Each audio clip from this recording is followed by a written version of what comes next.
Bismillahirrahmanirrahim. Assalamualaikum warahmatullahi wabarakatuh.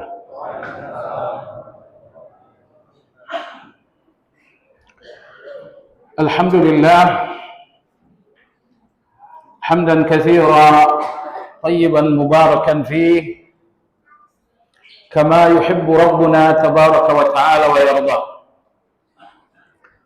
Wa ashhadu an la ilaha illallah wahdahu la syarika lah. وأشهد أن محمدا عبده ورسوله لا نبي بعده اللهم صل وسلم على محمد وعلى آله وأصحابه ومن اهتدى بهديه واستنى بسنته إلى يوم الدين يا أيها الذين آمنوا اتقوا الله حق تقاته ولا تموتن إلا وأنتم مسلمون. Kaum muslimin wal muslimat rahimakumullah. Sebelum memasuki kajian tafsir, kami kembali mengingatkan kita semuanya berkaitan dengan rencana DKM kita melakukan penggantian karpet, dan sampai saat ini masih terkendala dengan dana yang kurang. Maka menghimbau seluruh jamaah sekalian agar kita giatkan lagi, kita sumbangkan lagi sedikit uang kita, sedikit kekayaan kita untuk A'udzu billahi minasyaitonir rajim. Ya ayyuhalladzina amanu, wahai orang-orang yang beriman, la taqulu ra'ina, jangan katakan ra'ina kepada Rasulullah sallallahu alaihi wasallam. Wa qulu, tetapi katakanlah unzurna. Wasma'u, dan hendaklah kalian dengarkan apapun yang diucapkan oleh beliau Rasulullah sallallahu alaihi wasallam. Walil kafirina adzabun alim, dan bagi orang-orang kafir terdapat azab yang sangat pedih. Ayat ini jamaah sekalian mengandung larangan dan mengandung perintah, yang ketiga mengandung ancaman. Larangan dalam ayat la taqulu ra'ina, jangan kalian mengucapkan ra'ina kepada Rasulullah, ini larangan.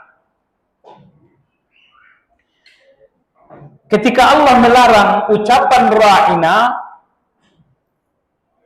lalu Allah memerintahkan ganti dari ra'ina tersebut, maka Allah mengatakan, memerintahkan wa qul unzurna, tapi ucapkanlah unzurna ganti dari ra'ina.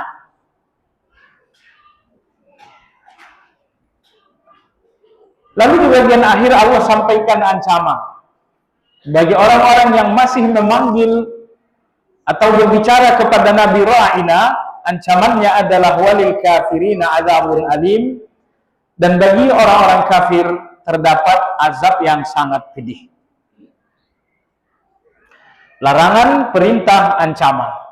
Dilarang mengucapkan ra'ina dan diperintahkan mengganti ra'ina dengan unzurna, lalu diancam dengan azab yang pedih terhadap siapapun yang masih mengucapkan ra'ina kepada Rasulullah sallallahu alaihi wasallam. Jemaah sekalian yang saya hormati, ayat 104 surat Al-Baqarah berbicara tentang kejahatan-kejahatan orang Yahudi setelah Islam. Adapun ayat-ayat sebelumnya berbicara tentang kejahatan-kejahatan Yahudi sebelum Islam. Jadi ayat-ayat sebelum 104 berbicara tentang kejahatan-kejahatan orang Yahudi sebelum Islam, sebelum Rasulullah SAW datang. Tapi ayat 104 dan sesudahnya berbicara tentang kejahatan orang-orang Yahudi setelah datangnya Islam dan setelah diutusnya Rasulullah SAW. Disebutkan dalam riwayat mengenai sababun nuzul ayat, Sa'ad bin Mu'adz radhiyallahu anhu, pemuka suku Aus yang memberikan jaminan terhadap Yahudi Bani Quraidah. Anda tahu orang-orang Yahudi tinggal di Madinah berdasarkan jaminan tokoh-tokoh Madinah. Nah, Yahudi dari suku Bani Quraidah berada di Madinah atas jaminan suku ketua atau kepala suku Aus, yaitu Sa'ad bin Mu'adz radhiyallahu anhu. Sekali waktu Sa'ad bin Mu'adz mendengarkan pembicaraan orang-orang Yahudi tersebut. Mereka mengatakan ternyata orang-orang Islam mengucapkan ra'ina kepada Muhammad, yang artinya, wahai Rasulullah, jagalah kami. Sementara bagi kita sendiri, ra'ina artinya adalah tukang gembala, atau ra'ina artinya adalah orang bodoh. Nah, ra'ina dalam bahasa umat Islam, ya Rasulullah, jagalah kami, peliharalah kami, perhatikanlah kami. Tapi bagi kita ra'ina artinya adalah wahai tukang gembala atau wahai orang bodoh. Nah, mulai sekarang, kata orang Yahudi itu, kita tidak perlu lagi sembunyi-sembunyi mencaci Muhammad. Kita caci saja beliau dengan terang-terangan menggunakan ra'ina. Dalam bahasa kita, bahasa Abrani, ra'ina artinya adalah si tukang gembala atau si orang bodoh. Walaupun orang-orang Arab, dalam bahasa Arab, ra'ina artinya, ya Rasulullah, perhatikanlah kami, lihatlah selalu keadaan kami. Nah, mendengarkan ucapan Yahudi tersebut, Sa'ad bin Mu'adz radhiyallahu anhu mengatakan, saya bersumpah demi Allah, kalau kalian mengucapkan ra'ina kepada Rasulullah dengan tujuan menghina, saya akan membunuh kalian. Ini pembelaan Sa'ad bin Mu'adz radhiyallahu anhu. Bersamaan dengan sumpah Sa'ad bin Mu'adz akan membunuh siapapun yang melecehkan Nabi dengan ucapan ra'ina, bersamaan dengan itu turunlah ayat ini, ya ayyuhalladzina amanu la taqulu ra'ina. Wahai orang-orang beriman, kalau begitu kalian tak usah lagi memanggil beliau sallallahu alaihi wasallam dengan ra'ina. Karena ternyata orang Yahudi akan mengucapkan kata itu untuk melecehkan. Padahal kata itu dalam bahasa kalian adalah untuk memuliakan. Maka Allah mengatakan, jangan lagi ucapkan ra'ina kepada beliau. Sebagai gantinya, walakin qulu unzurna. Sebagai ganti katakanlah, ya Rasulullah, unzurna. Unzurna artinya, ya Allah, lihatlah kami, perhatikanlah kami. Makna unzurna yang kedua, ya Rasulullah, perlahan-lahanlah. Jangan terburu-buru dalam memberikan pelajaran. Itu dua makna unzurna. Jemaah sekalian, itulah sababun nuzul ayat. Ayat ini menyepakati sikap seorang kepala suku Aus yang bernama Sa'ad bin Mu'adz radhiyallahu anhu. Sa'ad bin Mu'adz radhiyallahu anhu usianya dalam Islam hanya 6 tahun. Artinya Rasulullah SAW datang ke Madinah, dia masuk Islam, 6 tahun kemudian beliau meninggal dunia. Jadi usia beliau dalam Islam hanya 6 tahun. Tapi mungkin Anda tidak menemukan kematian seagung kematian Sa'ad bin Mu'adz. Sewaktu beliau sedang sakit parah, Nabi kita Shallallahu Alaihi Wasallam meminta agar beliau dirawat di dalam masjid. Beliau meminta kepada keluarga agar Sa'ad bin Mu'adz dirawat di masjid. Karena Nabi alaihi salatu wasallam ingin lebih sering menjenguk Sa'ad bin Mu'adz. Qadarullah sewaktu Rasulullah sallallahu alaihi wasallam keluar Madinah bersama sejumlah sahabat, tiba-tiba Nabi kita berdiri. Tiba-tiba beliau berjalan cepat pulang ke Madinah lagi. Beliau berjalan cepat, sesekali beliau tersandung oleh batu. Seolah-olah beliau setengah sadar ketika berjalan cepat, beliau sambil menyeret selendang beliau. Sahabat-sahabat bertanya, "Ya Rasulullah, ada apa? Anda tiba-tiba berdiri, lalu Anda berjalan cepat, sesekali langkah Anda tersandung, Anda pun tidak sadar selendang Anda terseret-seret. Ya Rasulullah, ada apa di Madinah?" Kata Nabi Shallallahu Alaihi Wasallam, Sa'ad bin Mu'adz telah wafat. Kita tidak boleh didahului oleh malaikat yang berjumlah 70.000 malaikat dalam proses jalan turun dari langit untuk hadir melayat jenazah Sa'ad bin Mu'adz. Jadi kematiannya dihadiri 70.000 malaikat. Dan 70.000 malaikat ini tentu ikut juga menyolatkan jenazah Sa'ad bin Mu'adz. Dan ketika jenazah tersebut dimasukkan ke dalam kubur di pemakaman Baqi', tiba-tiba Madinah mengalami gempa beberapa kali. Sahabat bertanya, "Ya Rasulullah, gempa apa ini?" Kata Nabi Shallallahu Alaihi Wasallam, "Ihtazza arsyur Rahman limauti Sa'ad."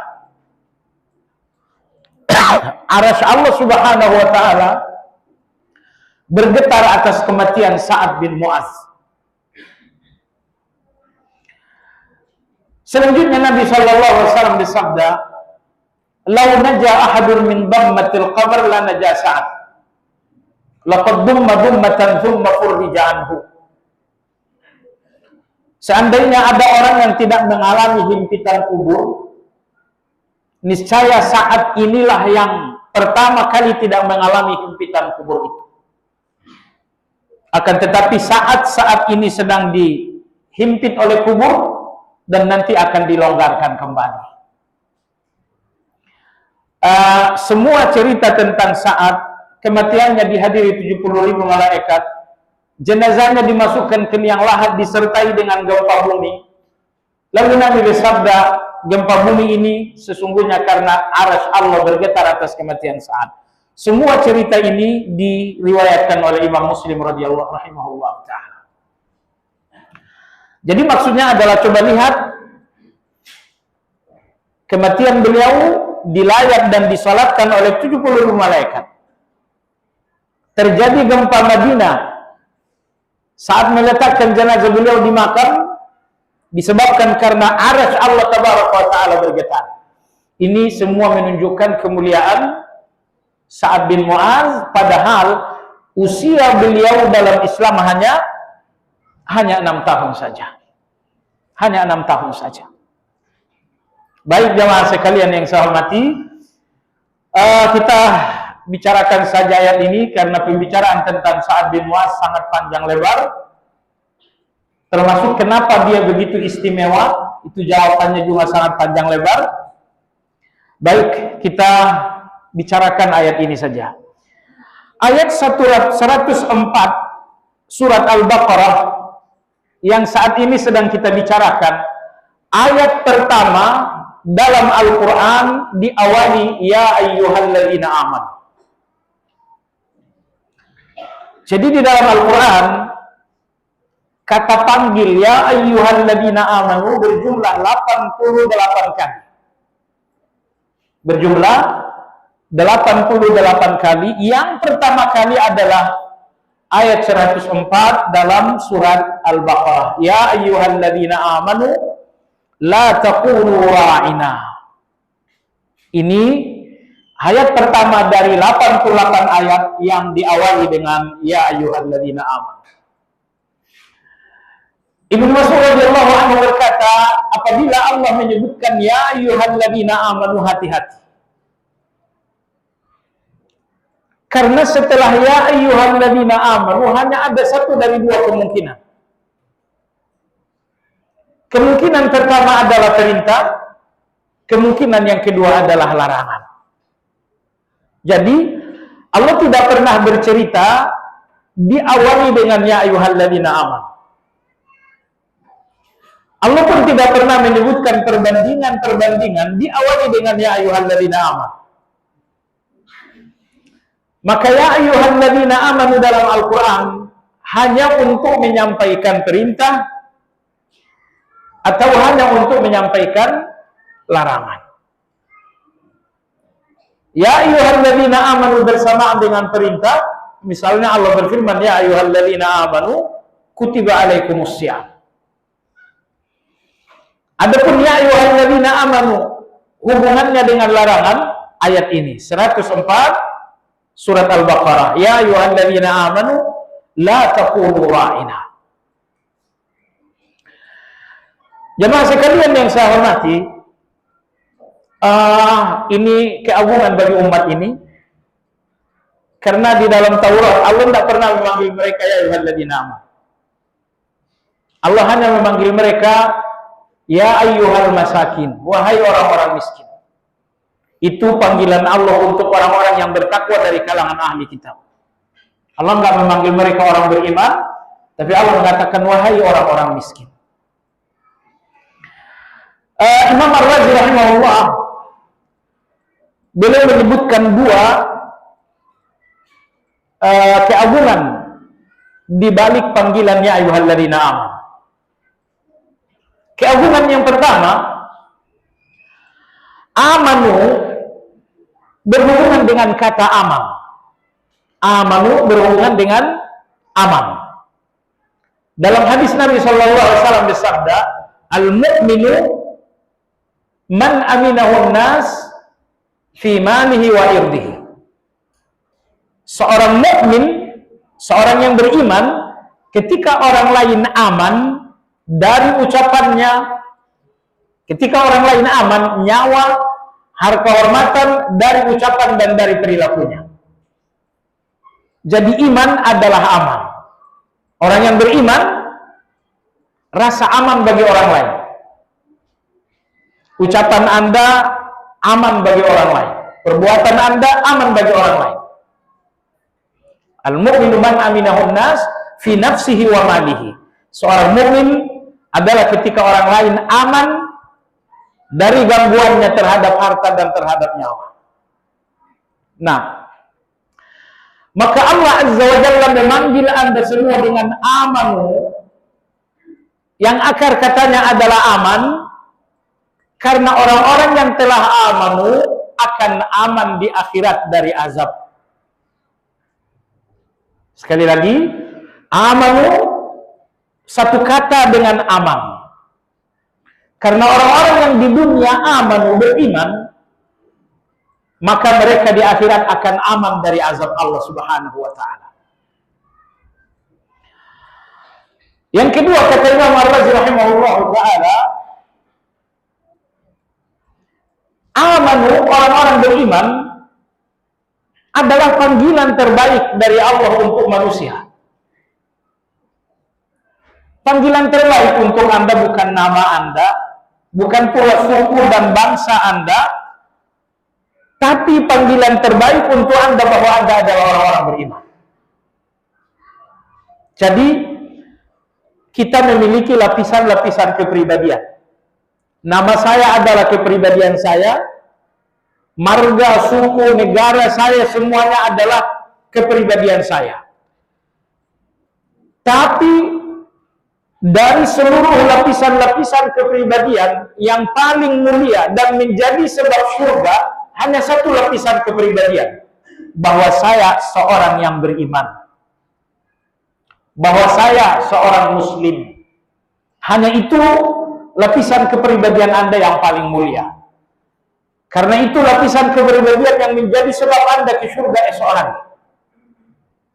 Nah, Imam Al-Razi mengatakan ketika Allah memanggil orang-orang beriman dengan amanu, memanggil mereka dengan lapisan kepribadian yang paling agung, yaitu iman, ini sebuah indikasi bahwa kelak di akhirat Allah Subhanahu wa Ta'ala akan memperlakukan mereka dengan kelembutan, akan memperlakukan mereka dengan kebaikan dan kasih sayang.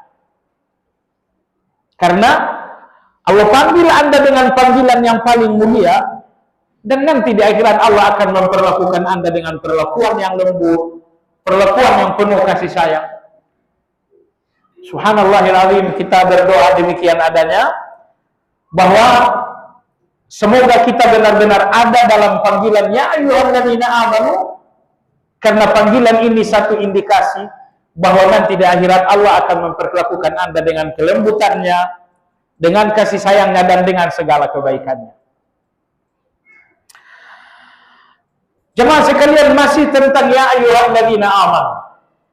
Dalam bahasa Arab, ya ayyuha dinamakan dengan kata seru. Bahkan ya ayyuha terdiri dari dua kata seru. Kata seru yang pertama ya, kata seru yang kedua adalah ayyuha. Orang-orang Arab menggunakan kata seru ya untuk orang-orang yang jauh, dan ayyuha untuk orang yang dekat. Kalau Anda memanggil orang yang jauh, gunakan ya. Tapi kalau Anda memanggil orang yang dekat, gunakan ayyuha. Ternyata Al-Quran menggabungkan ya dan ayyuha. Allah gabungkan dua kata seru. Kenapa digabungkan dua kata seru tersebut? Jemaah sekalian yang saya hormati, jawaban yang pertama, karena apa yang akan disampaikan ini super penting. Karena apa yang akan disampaikan sangat penting sekali, yaitu perintah dan larangan. Perintah-perintah Allah, larangan-larangan Allah itu adalah hal terpenting dalam Al-Quran. Makanya jemaah sekalian, dalam surat Ali Imran, Allah membagi Al-Quran ke dalam dua bagian. Muhkamat, mutasyabihat. Ada ayat-ayat yang muhkam dan ayat-ayat yang mutasyabih. Ulama kita berbeda pandangan, berbeda penafsiran apa ayat-ayat muhkam dan apa ayat mutasyabih. Saya ambil bagian atau pendapat yang ada hubungannya dengan kajian kita. Yang dimaksud dengan ayat muhkam adalah ayat-ayat yang mengandung hukum, yaitu perintah dan larangan. Adapun mutasyabihat adalah ayat-ayat yang bersifat perbandingan-perbandingan, bersifat permisalan-permisalan. Ini salah satu penafsiran. Tentu ada beberapa penafsiran lain, tidak kurang 8 penafsiran tentang muhkam dan mutasyabihat. Tapi maksud saya adalah sebagian ulama menafsirkan muhkam, ayat-ayat muhkam artinya adalah ayat-ayat yang mengandung hukum berupa perintah dan larangan. Dan mutasyabihat adalah ayat-ayat yang tidak mengandung peraturan atau undang-undang, tidak mengandung perintah dan tidak mengandung larangan. Tentu jemaah sekalian, antara ayat muhkam dan ayat mutasyabihat, mana yang lebih agung? Dua-duanya sama-sama agung, tapi ayat muhkam lebih agung daripada mutasyabihat. Kenapa? Di dalam ayat mutasyabihat, kewajiban Anda hanya beriman. Tetapi di dalam ayat-ayat muhkam, kewajiban Anda ada dua.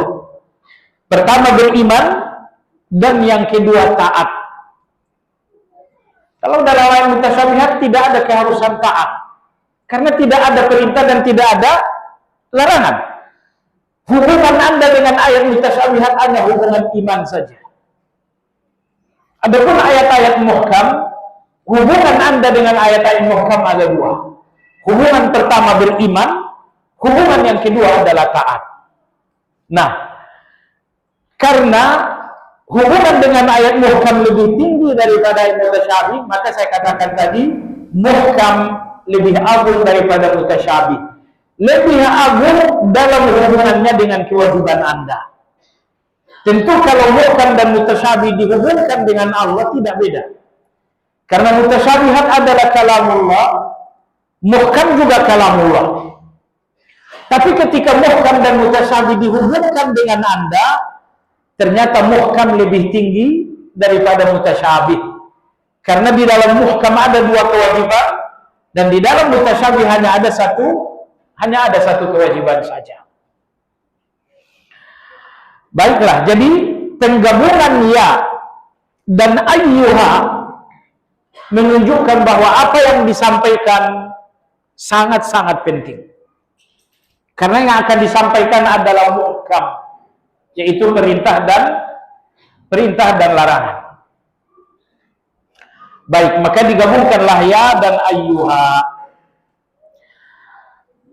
Jemaah sekalian yang saya hormati, ya ayyuha tersebut kemudian dipasangkan dengan amanu. Ya ayyuhalladzina amanu. Ya ayyuhalladzina amanu. Kenapa kata seru dalam ayat ini dihubungkan dengan amanu? Jawabannya, karena perintah dan larangan setelah kata seru tersebut berhubungan dengan iman. Misalnya ya ayyuhalladzina amanu kutiba alaikumussyam. Allah panggil dengan amanu untuk menyampaikan kewajiban berpuasa, karena kewajiban berpuasa ini hubungannya dengan keimanan. Yang artinya tidak sempurna iman kalian kalau tidak berpuasa. Bagian dari keimanan kalian adalah berpuasa. Baik. Yang ketiga jemaah sekalian, Allah menyebutkan amanu dalam bentuk kata kerja, bukan dalam bentuk kata sifat. Bisa aja Allah mengatakan ya ayyuhal mu'minun. Tapi Allah tidak menggunakan al-mu'minun kata sifat. Tapi Allah menggunakan kata kerja, ya ayyuhalladzina amanu. Apa perbedaan amanu dengan al-mu'minun? Amanu artinya adalah orang-orang yang telah beriman. Al-mu'minun artinya adalah orang-orang yang beriman. Al-mu'minun adalah kata sifat, kalau amanu adalah kata kerja. Tentu kata sifat lebih sempurna daripada kata kerja. Agar Anda memahami ini lebih baik, ucapan rahimahullah dengan almarhum. Rahimahullah itu kata kerja. Tetapi almarhum adalah kata sifat. Kata sifat menunjukkan kesempurnaan, menunjukkan kepastian. Kalau saya katakan almarhum, berarti yang bersangkutan ini pasti dirahmati. Jadi ada konotasi pasti di dalam kata sifat. Maka tidak boleh orang meninggal dijuluki dengan almarhum karena ada konotasi pasti tadi. Kalau konotasi yang Anda inginkan adalah doa, semoga dirahmati, jangan gunakan kata sifat, tapi gunakan kata kerja. Rahimahullah atau Allahu yarham. Rahimah, yarham itu kata kerja, konotasinya adalah doa. Nah, jadi intinya kata sifat memberikan kepastian dan kesempurnaan. Maka dalam ayat ini Allah sebutkan ya ayyuhalladzina amanu, bukan ya ayyuhal mu'minun. Agar jangan ada yang berpikir bahwa perintah dalam ayat atau larangan dalam ayat berlaku bagi orang-orang yang telah sempurna beriman. Oh, kalau kita ini belum sempurna beriman, perintah itu tidak berlaku buat kita. Oh, tidak. Allah tidak menyebutkan kata yang mengandung pasti dan sempurna, yaitu al-mu'minun, agar kita semua sadar bahwa perintah dan larangan dalam ayat berlaku secara umum, baik orang yang sempurna beriman ataupun orang yang dalam proses sempurna untuk beriman. Baik jemaah sekalian yang saya hormati, pelajaran berikutnya dalam ayat yang mulia, Imam Ibnu Katsir rahimahullah berkata, ayat ini salah satu dalil diharamkan tasyabbuh dengan ahli kitab. Ingat, kalau tasyabbuh dengan ahli kitab diharamkan, maka lebih diharamkan lagi tasyabbuh dengan non ahli kitab. Ahli kitab itu kafir, non ahli kitab itu adalah kafir, sama-sama kafir.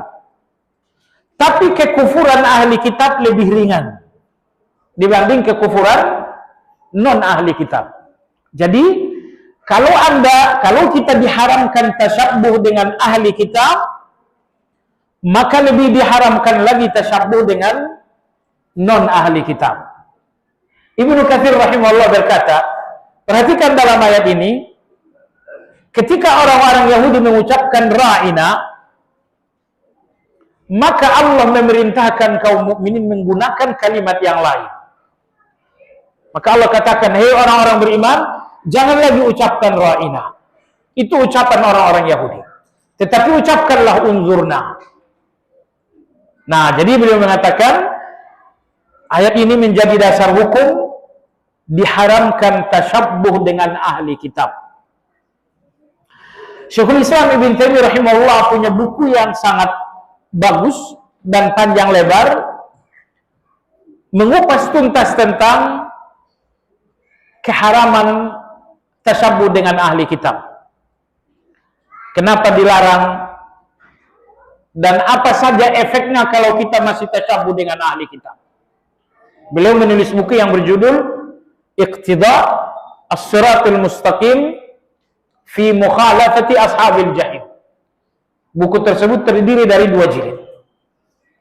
Dari awal sampai akhir, di buku yang terdiri dari 2 jilid ini, Imam Ibn Taimiyah rahimahullah berbicara tentang seluk-beluk tasyabbuh. Jadi kalau Anda yang sudah bisa berbahasa Arab dan ingin lebih dalam lagi memahami tentang tasyabbuh, maka buku ini buku yang wajib Anda baca 2 kali atau Anda baca 3 kali.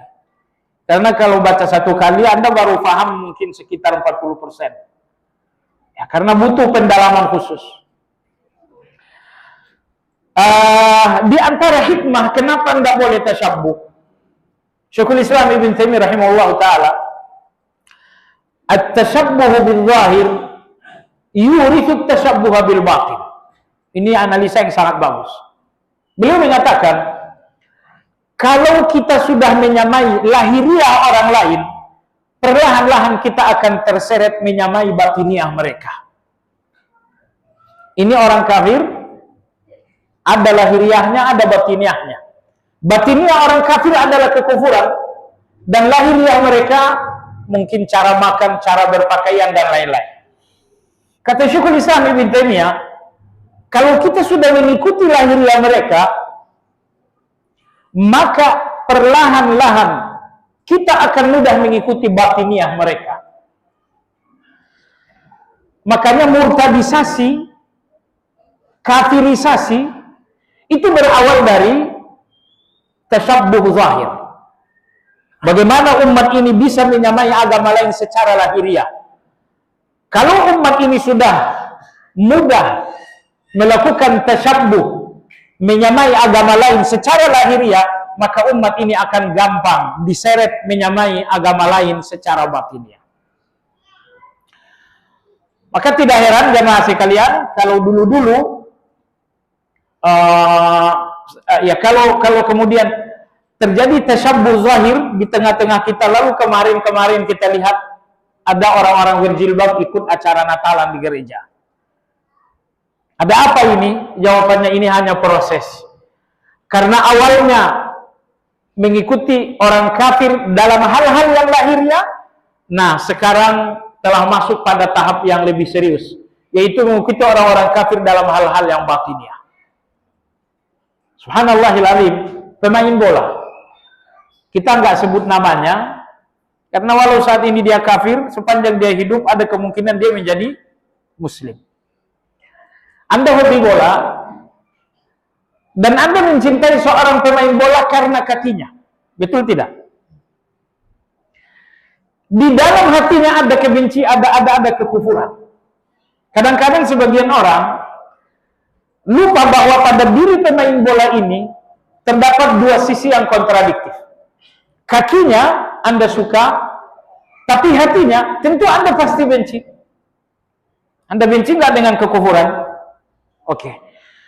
Yang berbahaya jemaah sekalian, apabila Anda sangat larut dengan kakinya, sehingga Anda lupa dengan hatinya. Anda nggak mempersoalkan bahwa dia hatinya adalah jahannam, bahwa hatinya adalah kufur. Anda nggak mempersoalkan hatinya karena Anda sangat silau dengan kakinya. Nah, jadi oleh sebab itu ini satu hal yang keliru sekali. Ya caranya nggak usah lagi lah terlalu berlebihan. Nggak usah lagi terlalu berlebihan. Karena apa yang Anda benci lebih besar daripada apa yang Anda hobi. Setuju tidak? Apa yang Anda benci dalam diri seorang pemain bola lebih besar daripada apa yang Anda suka. Betul tidak? Betul. Nah, tapi kalau ternyata kita berlebihan, justru kita akan membesar-besarkan apa yang kecil yang kita sukai, sehingga kita lupa dengan hal besar yang harusnya kita benci. Nah, ini tentu berbahaya. Baik. Jadi pelajaran pertama dalam ayat ini, kata Imam Ibnu Katsir, ayat ini merupakan dasar hukum bahwa diharamkan tasyabbuh dengan ahli kitab, apalagi dengan yang bukan ahli kitab. Sekiranya sudah masuk waktu, kita kumandangkan azan sebentar, nanti kita lanjut sedikit lagi, insyaallah taala.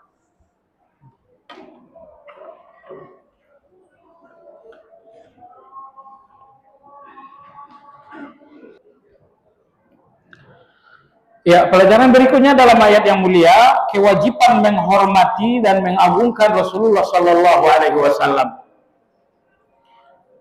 Perhatikan dalam ayat, bagaimana Allah mengancam. Allah ancam dengan azab yang pedih bagi orang-orang yang melecehkan Rasulullah walau hanya dengan satu kata. Orang-orang Yahudi melecehkan Nabi Muhammad di dalam banyak kata. Satu kata saja, ra'ina, wahai tukang gembala kambing kami. Tapi walau mereka melecehkan Nabi dengan satu kata, itu sudah cukup untuk membuat mereka kafir. Kemudian mereka diancam dengan azab yang pedih. Jadi, satu kata untuk melecehkan Nabi cukup untuk mengkafirkan seseorang. Jangan main-main. Bercanda sunnah dalam agama kita, tapi dengan batas-batasnya. Di antara batas bercanda jemaah sekalian, tidak boleh menggunakan hal-hal yang dimuliakan dalam agama sebagai objek canda dan objek lelucon. Tidak boleh. Anda lihat dalam ayat ini, satu kata untuk melecehkan Nabi Sallam, walil kafirina azabun alim. Pertama, orangnya dinamakan kafir, dan yang kedua diancam dengan azab yang pedih. Pelajaran berikutnya dalam ayat yang mulia, dilarang mengucapkan kata tauriyah dalam Islam. Yang dimaksud kata tauriyah, satu kata dengan banyak penafsiran, Satu kata dengan beberapa penafsiran. Tapi kadang-kadang digunakan untuk yang nggak baik. Saya kira ini Anda sangat paham. Satu kata bisa berarti positif, tapi bisa berarti negatif. Perlu saya contohin nggak?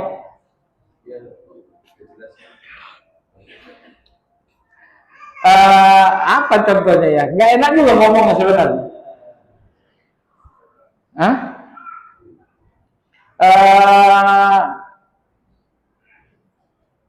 Anda sendiri yang menafsirkan. Nggak enak juga ngomong. Jadi satu kata bisa berarti positif, tapi juga dengan makna yang nggak baik, dengan makna yang jorok misalnya. Ya, mudah-mudahan tidak, mudah-mudahan dimaafkan oleh Allah Azza wa Jalla. Kamu suka yang besar-besar nggak, misalnya? Itu kan bisa berarti positif, tapi bisa berarti jorok kan? Iya enggak? Ini dinamakan kata tauriyah. Bisa berarti positif, tapi bisa berarti jorok. Kata-kata seperti ini nggak boleh dalam agama kita. Apalagi disertai dengan pengucapan yang nggak bagus.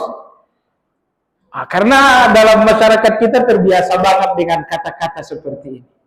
Jadi kata dengan dua tafsir, yang satu positif, yang satu jorok, yang satu positif, satu negatif. Kata seperti ini harus ditinggalkan. Nggak boleh. Mana dalilnya? Dalilnya adalah ayat ini. Allah katakan kalian nggak boleh mengucapkan ra'ina. Kenapa? Karena ra'ina bisa berarti positif dalam ucapan kaum muslimin, tapi berarti negatif dalam ucapan orang-orang Yahudi. Nah, kata yang mengandung dua tafsir seperti ini agar dijauhkan. Kata-kata tauriyah tadi. Baik jamaah sekalian yang saya hormati.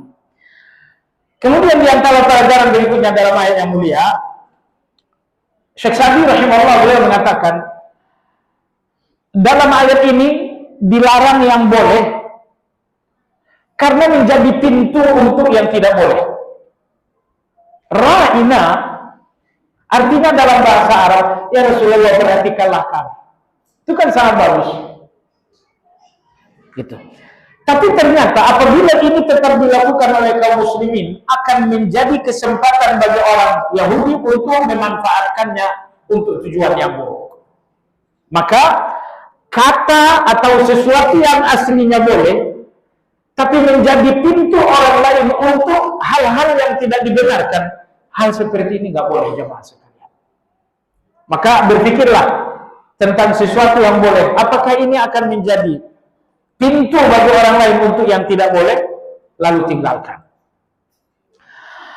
Kemudian pelajaran berikutnya dalam ayat yang mulia, ayat ini menunjukkan betapa dahsyat kebencian orang Yahudi terhadap Rasulullah SAW. Saat mereka tidak berani mencela Nabi dengan satu bahasa yang jelas, mereka berusaha mencari kata yang bisa mereka ucapkan untuk untuk mencaci Rasulullah, tetapi dengan cara yang tersamar. Jadi kalau nggak bisa mencaci Nabi dengan bahasa yang jelas, mereka mencaci Nabi dengan bahasa yang tersamar. Dalam ayat ini mereka mengatakan ra'ina, yang artinya wahai tukang gembala, yang artinya juga wahai orang bodoh. Nah, orang Islam mengatakan ra'ina artinya adalah ya Rasulullah selalu perhatikan kamu. Nah, cuman dalam bahasa Yahudi, bahasa Abrania, ra'ina artinya adalah bodoh. Ra'ina artinya adalah para tukang-tukang gembala. Jadi ketika mereka tidak bisa mencaci maki dengan bahasa yang jelas, mereka berusaha mencaci maki Rasulullah dengan bahasa yang tersamar. Hal ini menunjukkan betapa besar kebencian mereka terhadap Rasulullah SAW. Kemudian pelajaran terakhir, Allah berfirman wasma'u, dan dengarlah oleh kalian. Maksudnya dengarlah Rasulullah. Apabila beliau berbicara, entah beliau bicara sampaikan wahyu atau beliau berbicara menyampaikan hadis, wasma'u, hendaklah kalian mendengar. Jemaah sekalian, sampai di sini kajian kita malam hari ini, semoga bermanfaat. Ada pertanyaan? Iya. Sayyidina. Maksudnya Sayyidina kepada Rasulullah. Mengucapkan Sayyidina kepada Rasulullah hukumnya dibenarkan. Dan Nabi sendiri yang membenarkan Sayyidina terhadap dirinya. Nabi bersabda, "Ana sayyidu waladi Adam yaumil qiyamah." Aku adalah sayyid bagi seluruh manusia pada hari kiamat. Namun dengan syarat Sayyidina ucapkan di luar salawat. Kalau dalam salawat jangan ditambah-tambah. Nabi kita mengajarkan salawat Allahumma salli ala Muhammad. Jangan tambahkan Sayyidina. Karena apa yang diajarkan Nabi sudah tidak perlu dimodifikasi. Tapi di luar salawat Anda katakan Sayyidina boleh. Berkata Sayyidina Rasulullah, silakan. Dan gak mungkin ada yang mengingkari itu. Tetapi yang terbaik, meskipun Sayyidina dibenarkan di luar salawat, yang terbaik tetap Rasul atau Nabi.